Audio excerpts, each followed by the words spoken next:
प्रदेश में जिस तरीके से बड़ी संख्या में या कहें कि लाखों की संख्या में प्रवासी मजदूरों का आगमन हो रहा है और वो धीरे धीरे अपने गांवों की ओर जा रहे हैं। एक बड़ी जिम्मेदारी ये है कि गांव में उन्हें रोजगार मिले, उनको जीवन यापन का साधन मिले और अगले कुछ महीनों तक, जब तक कि हालात बेहतर नहीं होते हैं, तब तक वो वहां पर रुकने में समर्थ हो सकें। इस दिशा में ग्रामीण विकास विभाग की तरफ से क्या काम शुरू किए गए हैं और किस तरीके से मजदूरों के रोजगार के प्रयास किए जा रहे हैं, इस संबंध में बात करने के लिए विभाग के प्रमुख सचिव मनोज सिंह जी हमारे साथ हैं। सर, आकाशवाणी समाचार लखनऊ के कार्यक्रम में आपका बहुत बहुत स्वागत है। बड़ी संख्या में मजदूर लौट के आए हैं सर, प्रवासी मजदूर लौट करके आए हैं और एक तरीके से वो एम्प्टी हैंडेड है, खाली हाथ है, उनके पास कुछ नहीं है। ऐसे हालात में ग्रामीण विकास विभाग उनकी किस तरीके से मदद कर रहा है? मार्च के महीने से ही प्रवासी मजदूरों का वापस लौटना शुरू हो गया था और आपने देखा होगा दिल्ली गाजियाबाद बॉर्डर पे एक जो इशू हुआ था, उसके बाद जो लोग आए थे, तो उस दौर में लगभग 5.5 लाख लोग आए थे ग्रामीण क्षेत्रों में, जिनका पूरा डाटाबेस वगैरह तैयार किया गया था। और अभी जो चल रहा है इसमें लगभग 15 लाख के आसपास लोग आ चुके हैं। तो बहुत बड़ी संख्या में मजदूर वापस लौट कर आए हैं और इसमें सबसे बड़ी स्कीम जो चल रही है इनके हित के लिए या जो सबसे मुफीद है इस माहौल में, वो नरेगा है। क्योंकि नरेगा में आपको अपने श्रम शक्ति से काम करना है। आप जो कर रहे हैं वो नेचर के साथ कर रहे हैं, नहर या तालाब वगैरह का काम कर रहे हैं, यानी उसको कहीं बेचने की आवश्यकता नहीं है। जो प्रोडक्ट बन इसका बाहर निकल रहा है वो नेचुरल रिसोर्स मैनेजमेंट का ही काम है। तो ये अभी सबसे मुफीद है। इसमें कल की जो सूचना है उसमें 28,80,000 मजदूर यूपी में काम कर रहे थे और ये संख्या हर दिन लगभग 1 लाख 1.5 लाख बढ़ रही है। जो मजदूर आते जा रहे हैं काम पे, तेजी से बढ़ रही है। हम लोगों ने यहाँ ग्राम विकास विभाग में ये व्यवस्था बनाई है इस काम को और इस माहौल में कि लगभग 11.5 लाख प्रोजेक्ट सैंक्शन किए हुए हैं 58,000 ग्राम पंचायतों में, ताकि एक ग्राम पंचायत में एक से ज़्यादा प्रोजेक्ट सैंक्शन रहे और उस पर काम तुरंत सैंक्शन होकर और काम चालू हो सके, ताकि मजदूरों को इंगेज रखा जा सके, उनको खाली ना बैठना पड़े। एक तो वो है। दूसरी तरफ ये है कि कुछ नदियों के रिजुविनेशन का काम लिया गया है, नदियों के पुनरुद्धार का काम लिया गया है। 22 नदियों को सेलेक्ट किया गया है।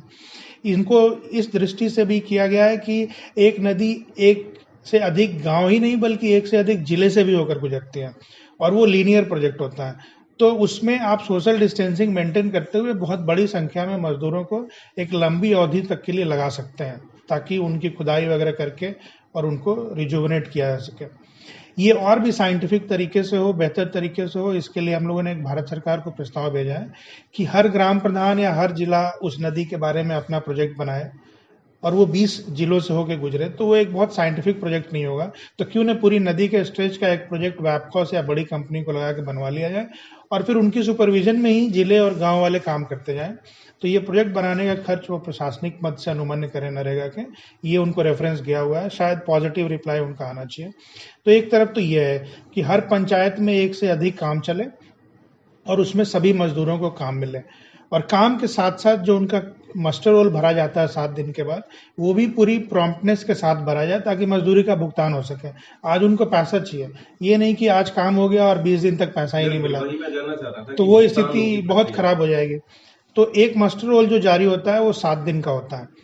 तो 7 दिन काम करने के बाद फिर वो मस्टर रोल अपलोड कर दिया जाता है वापस कंप्यूटर में और उसके 8 दिन के अंदर पेमेंट हो जाना चाहिए। यानी काम का भुगतान काम समाप्त होने के 8 दिन के अंदर हो जाना चाहिए। इसको भी सुनिश्चित करने का पूरा प्रयास किया जा रहा है। और अभी तक पिछले आप देखेंगे कि ये 15-20 दिन से ही काम इस पे चालू हुआ है, क्योंकि इसके पहले तो पूरी तरह से लॉकडाउन था। तो इसमें अभी तक हम लोगों ने करीब 250 करोड़ का muster roll fund transfer order generate किया है और 130 करोड़ मजदूरों को भुगतान हो चुके हैं, उनके खाते में जा चुके हैं। इसी के शुरुआती दौर में लगभग 600 करोड़ रुपए बकाए थे मजदूरों के मजदूरी के, जो कि राज्य सरकार ने दिया और वो उनको ट्रांसफर किया गया। इसी तरह नरेगा के मेन पिलर या स्तंभ जो रोजगार सेवक हैं, उनका लगभग 250 करोड़ रुपया बकाया था, वो उनको दिया गया। तो अब पूरी मशीनरी पूरे उत्साह से इस काम में लगी हुई है।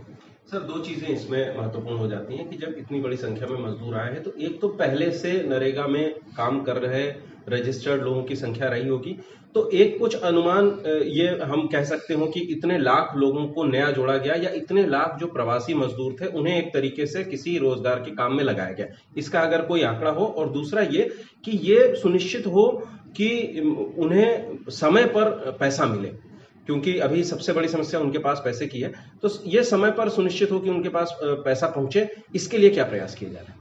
देखिए, नरेगा का हम लोगों के यहाँ एक्टिव वर्कर्स के जॉब कार्ड 88 लाख थे। जब हम एक्टिव वर्कर कहते हैं तो यानी वो हैं जो कि जॉब कार्ड होल्डर ने 3 साल में कभी भी काम किया हो, वो एक्टिव जॉब कार्ड होल्डर थे।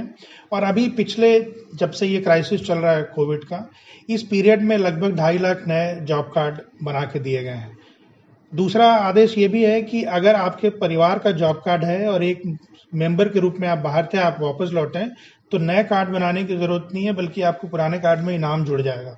तो ये संख्या करीब 1.5 लाख के आसपास है। तो 4 लाख लोगों का अभी तक नए हैं जो नरेगा में जुड़ चुके हैं इससे। बट ये संख्या रोज बदल रही है क्योंकि आने वालों की संख्या रोज बढ़ रही है। तो ये एग्जैक्ट फिगर अगले 10-15 दिन में जब स्थिति स्टेबलाइज हो जाएगी इमिग्रेशन की, उसके बाद ये निकल कर आएगा। बट शासन के ये आदेश हैं कि जो भी नए जॉब कार्ड की जरूरत हो या पुराने कार्ड में नए नाम जोड़ने की जरूरत हो, इसको पूरे तत्परता से किया जाए। सर, नरेगा पहले विवादों में रहा है, उसमें कई बार फेवर लेने या जिसे कहें कि प्रधान और उनके जो लोग होते हैं उनके हाथों में बड़ी शक्तियां रहती हैं। तो किस तरीके से जो नए लोग आ रहे हैं वो एक तरीके से अनजाने भी हैं सारे सिस्टम के लिए, तो उनकी भागीदारी सुनिश्चित हो, पारदर्शिता रहे, इस दिशा में क्या प्रयास हो रहे हैं? अभी 4 दिन पहले जब ये कार्यक्रम हुआ था जिसमें मुख्यमंत्री जी ने रोजगार सेवकों को 225 करोड़ रुपए का भुगतान ऑनलाइन किया था डीबीटी के माध्यम से, उस दिन आपने देखा होगा अखबार में एक विज्ञापन निकाला गया था और हर जिले में जो नरेगा का कंट्रोल रूम बना है उसका फोन नंबर दिया हुआ था। ये इसीलिए किया गया है कि अगर किसी आदमी को प्रधान या किसी और ग्रुप के लॉबिंग की वजह से या कोई वैमनस्यता की वजह से काम मिलने में दिक्कत है तो वो इस नंबर पे फ़ोन करें। और उस वीडियो कॉन्फ्रेंसिंग में मुख्यमंत्री जी के साथ सभी 75 जिले के सीडीओ थे और करीब 750 रोजगार सेवक भी थे। तो उनके माध्यम से 25,000 रोजगार सेवकों को इन 58,000 ग्राम पंचायतों में ये मैसेज दिया गया है कि हर आदमी को बगैर किसी भेदभाव के काम दिया जाएगा और अगर किसी को काम नहीं मिल रहा है तो वो तुरंत इस नंबर पर फोन करे। तो इसको इस तरह से ट्रैक किया जा रहा है। ये बड़ी बात है सर, क्योंकि बाहर से आने वाले मजदूर के लिए अगर हम सरल शब्दों में कहें तो वो इस नंबर पर फोन करे अगर उसके पास रोजगार की समस्या है या उससे मनरेगा से जुड़ी कोई समस्या है, तो वो सीधे फोन करे ताकि ये सुनिश्चित हो सके कि उसे रोजगार की व्यवस्था मिलेगी। एक चीज इससे जुड़ी ये भी है सर कि अप्रैल के बाद आमतौर पे पिछले कई वर्षों में ये जो देखा जाता रहा है, मनरेगा का जो ट्रेंड रहा है कि फसल की कटाई के काम के बाद काम की कमी हो जाती है। आपने बताया कि नहरों की सफाई, नदियों की सफाई, इन सब का काम है, लेकिन क्या ये काम लंबे समय तक चल पाएगा?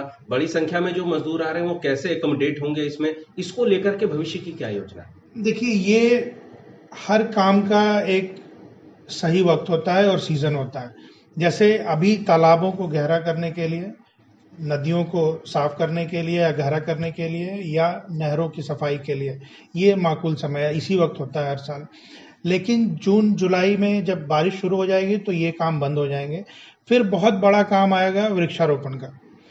तो अभी मुख्यमंत्री जी ने तो अभी वन विभाग को ये लक्ष्य दिया है कि एक ही दिन में 25 करोड़ पेड़ लगाएंगे, लेकिन 25 करोड़ पेड़ एक दिन में जरूर लगेंगे, लेकिन वो तभी लग पाएंगे जब आप उसके 25 दिन पहले से गड्ढे की खुदाई शुरू करेंगे।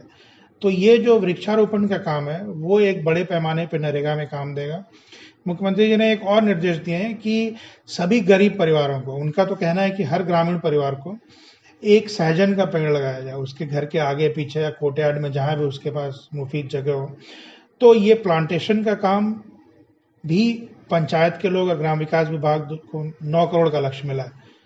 तो बारिश में ये काम होगा। जो काम स्वच्छ शौचालय निर्माण के हैं स्वच्छ भारत मिशन के तहत, वो काम भी बारिश में कुछ हद तक हो सकता है। प्रधानमंत्री आवास निर्माण का काम भी हो सकता है। उन सबके साथ भी नरेगा का टाई अप है। अगर एक प्रधानमंत्री आवास बनाते हैं तो उसमें 90 दिन का रोजगार नरेगा से सृजित हो सकता है। अब आवास बनाने की संख्या का टारगेट लाखों में है, तो इतने मजदूर उस काम पे लग सकते हैं। तो ये सीजन के हिसाब से हमें क्या क्या काम की जरूरत पड़ेगी और किस सेक्टर में कौन सा काम किया जा सकता है, इसकी व्यवस्था की गई है। सर, बहुत सारे ऐलान पिछले 3 दिनों में लगातार वित्त मंत्री जी की ओर से हो रहे हैं। प्रधानमंत्री जी की घोषणा के बाद से मुख्यमंत्री जी ने भी बार बार उन कामों को उत्तर प्रदेश में लागू करने की बात कही है, जिसमें से एक प्रमुख विषय जो है वो गंगा के पास में जैविक खेती के लिए है। उसके अलावा ये जो ऐलान किए गए हैं किसानों के लिए, मजदूरों के लिए, इनका क्या, किस तरीके से फायदा उत्तर प्रदेश के मजदूरों को विभाग दिलाने का प्रयास करेगा? इन घोषणाओं के बाद से ही सतत तरीके से मुख्यमंत्री जी इसकी मॉनिटरिंग कर रहे हैं और सभी विभागों के प्रमुख को ये निर्देश है कि तुरंत इस पर कार्य योजना तैयार की जाए और इसको लागू किया जाए। गंगा के दोनों तरफ ऑर्गेनिक फार्मिंग की बात है और हर्बल फार्मिंग की बात है बड़े पैमाने पे, तो जाहिर है कि ये प्लांटेशन और जो इस तरह की ऑर्गेनिक फार्मिंग की एक्टिविटी टेकअप होगी उसमें मजदूरों को काम मिलेगा बड़े पैमाने पे।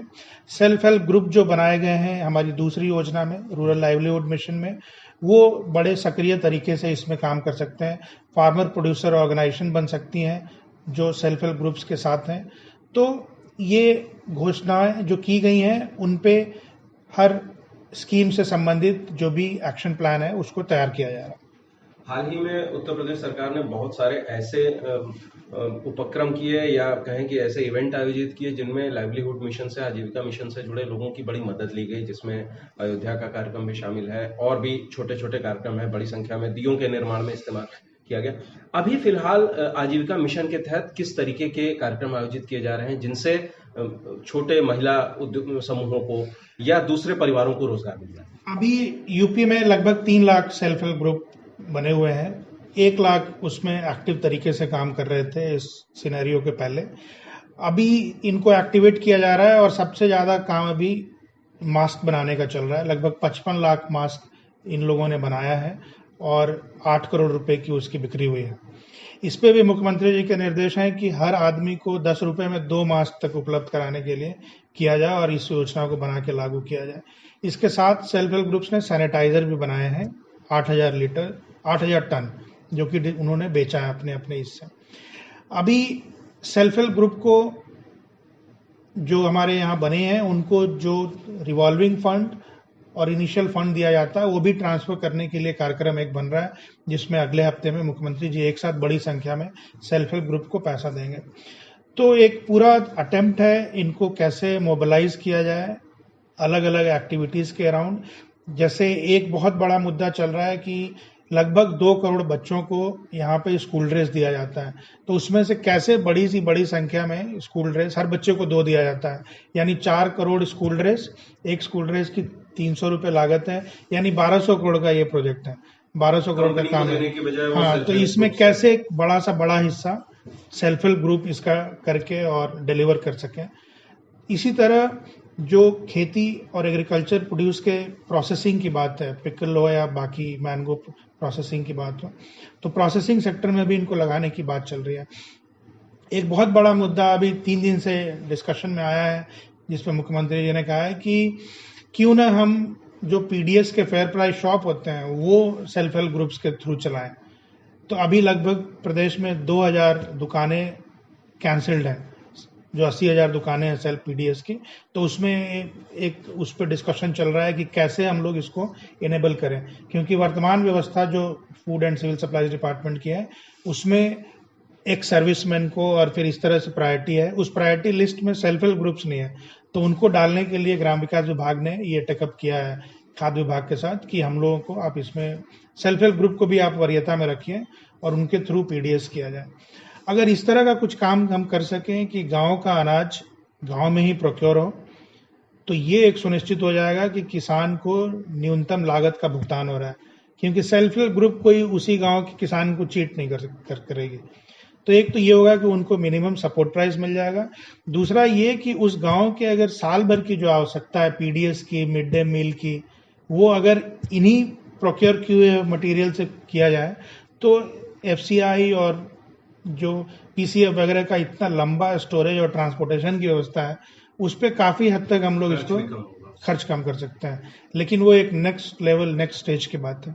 बिल्कुल, इससे जुड़ा हुआ मेरा अंतिम सवाल रहेगा। आपने एक तरीके से गांव को आत्मनिर्भर बनाने की ही बात की है। प्रधानमंत्री जी ने अपने पिछले संबोधन में आत्मनिर्भरता की बात की है कि देश को आत्मनिर्भर बनाना है। तो कोविड के खिलाफ जंग में गांव आत्मनिर्भर बने, इसमें एक प्रयास आपने बताया, इसके अलावा और कौन सी योजनाएं आपके विचार में है? भारत के गांव बहुत पहले तो आत्मनिर्भर ही हुआ करते थे, लेकिन यहाँ आत्मनिर्भर होने का या करने का ये आशय आज के ज़माने में, आज के माहौल में ये नहीं हो सकता है कि आपका सब काम बाहरी दुनिया के बगैर चल जाए, क्योंकि वो फिर एक आइसोलेशनिज्म हो जाएगा। और ये संभव नहीं है कि हर गांव हर काम को सर्वोत्त मतलब बहुत अच्छे तरीके से कर सके, सबसे उत्तम तरीके से कर सके, क्योंकि ये जो स्पेशलाइजेशन है और एक्सपर्टीज है, ये अलग अलग क्षेत्र की अलग अलग गांव में, अलग अलग शहरों में है। उन सारी एक्सपर्टीज को आप समेट कर एक जगह नहीं ले जा सकते। यानी अगर हम इस तरह की आत्मनिर्भरता की बात करें कि अब हमें दूसरे से मतलब नहीं या बाहर से मतलब नहीं, तो वो आज के समय में बेमानी है। लेकिन हाँ, जो भी काम हमारे गांव में हो रहा है, चाहे वो खेती का हो, फिशरीज का हो, एनिमल हस्बेंड्री का हो, या एग्रो प्रोसेसिंग का हो, या सेल्फ हेल्प ग्रुप जो और कुछ मैन्युफैक्चरिंग कर सकती हैं, एमएसएमई सेक्टर में जो काम बढ़ाया जा सकता है, उसमें कैसे हम लोग जो बेस्ट प्रैक्टिसेस हैं उनको लाकर और जो बेस्ट क्वालिटी प्रोडक्ट है वो बनाएं, इस दिशा में काम करना सही मायने में आत्मनिर्भर बनाने की ओर उसको ले जाना होगा। थैंक यू सर, आकाशवाणी समाचार से बात के लिए बहुत बहुत धन्यवाद। Thank you.